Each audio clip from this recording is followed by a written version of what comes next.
Network Entertainment. Let me ask you a question. May mga kakilala ba kayo na kumikita ng malaki pero parating kapos, walang ipon at minsan lubog po sa utang? Pero meron din ba kayong kakilala na ika nga hindi masyadong malaking kinikita pero meron silang ipon at hindi sila lubog sa utang? So anong pagkakaiba? Sinuwerte ba?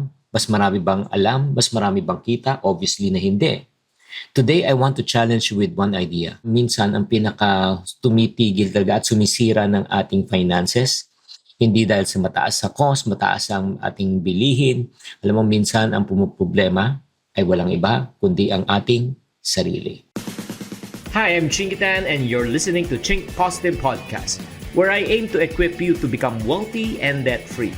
Teaching you on how to save, budget, get out of debt, and invest. Let's get into the episode. Hi there! Welcome back to Chink Positive. Ang topic natin today is quite sensitive, but before we begin, I just want to offer a disclaimer. Hindi ko naman sinasabi na lahat ng mga taong ika nga naghihirap ay dahil sa mga maling desisyon sa buhay. Okay? Kasi ang buhay ay hindi naman talaga patas. Life is not always fair. May mga iba talaga ay pinanganak na talagang kapos. May mga iba talagang naubos ang pera dahil may nagkasakit. Or may mga iba talaga nagkaroon ng tinatawag na crisis, no? Naubusan nawalan ng trabaho, nalugi ang negosyo. Pero yun nga, itong mga struggles na ito ay totoo. But today, I'm talking about something that is different. I'm talking about the habits we can control. Because after almost 2 decades of sharing financial literacy with people, ito yung napapansin ko. Yes, mahalaga na may kita. Yes, mahalaga na may negosyo. Mahalaga na may passive income. Pero alam mo, more than anything, yung kita, passive income, negosyo, ang importante talaga yung financial habits mo. Let's talk about the 3 financial habits that quietly probably making you stuck in your financial situation na hindi mo napapansin. Yung number 1, financial habit na hindi natin napapansin, yung parang waiting instead of starting. Anong ibig ko sabihin? Can I tell you something I've heard many times? Yung parang kapag tumaas na yung sweldo ko, mag-iipon na ako. Kapag may ipon na ako, mag-uumpisa na ako magnegosyo. Kapag may bonus na ako, mag-i-invest na ako.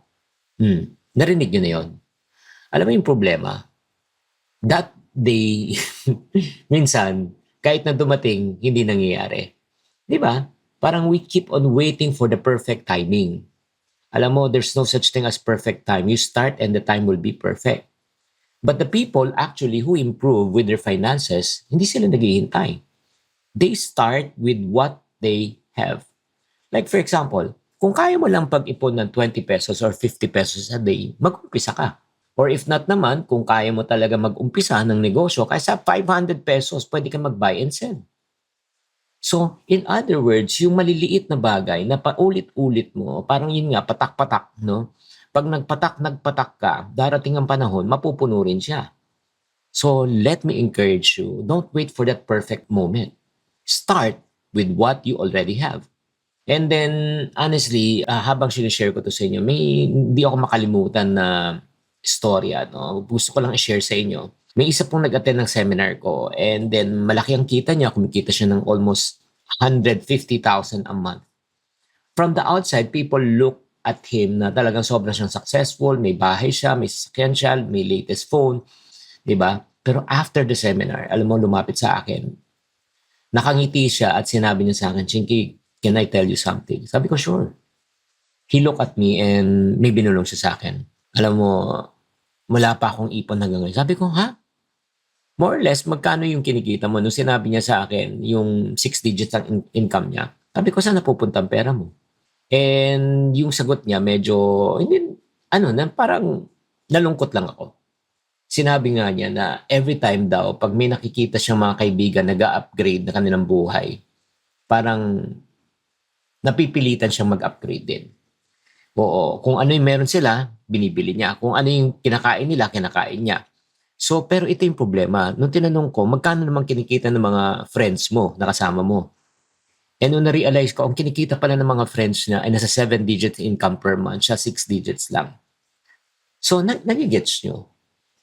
Iba yung income ng iba yung income niya. And honestly, kung titignan natin from a standard, earning a 6-digit income is way better than earning 5-digit income.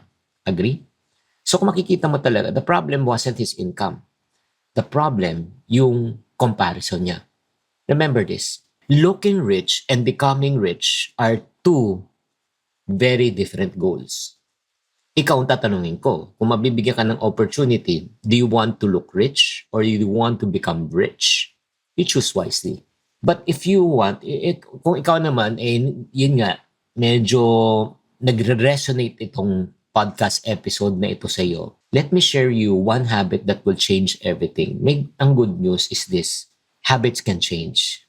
If you spend 10 minutes every day learning about money, just like listening to this podcast, diba? Ang kagandahan niya, pag nagkakaroon ka ng financial literacy, you make better financial decisions. And then, if you instill financial discipline, diba? Kahit every single day, kahit na pa 50 pesos, 100 pesos, depende kung ano kaya mo, nag-iipon ka. Ang good news, you're not only saving money, but you're able to build confidence.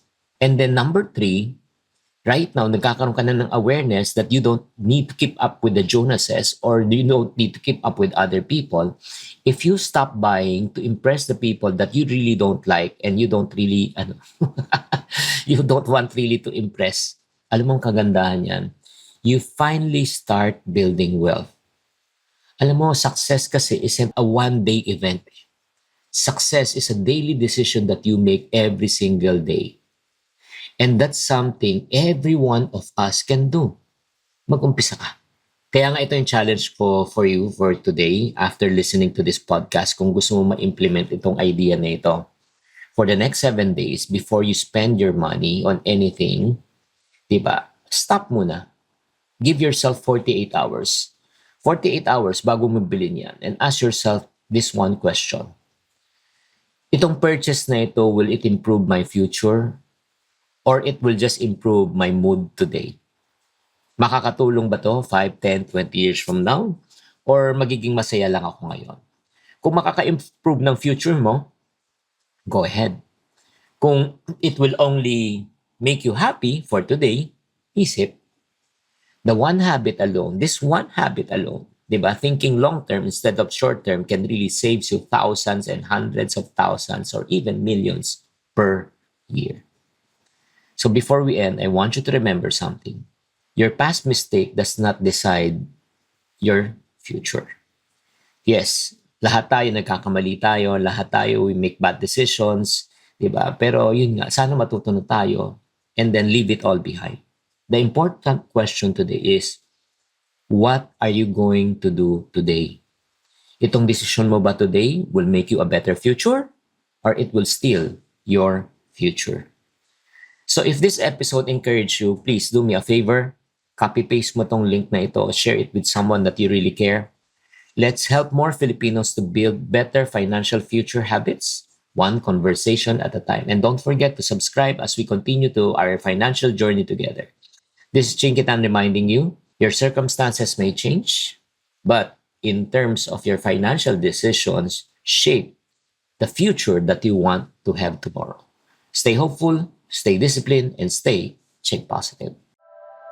The opinions of podcast creators, hosts, and guests are not necessarily reflective of the official stance of the Pod Network Entertainment, its hosts, or other network programs. The content created by the people behind the podcast is personal and not meant to harm any religion, ethnicity, group, organization, company, or individual.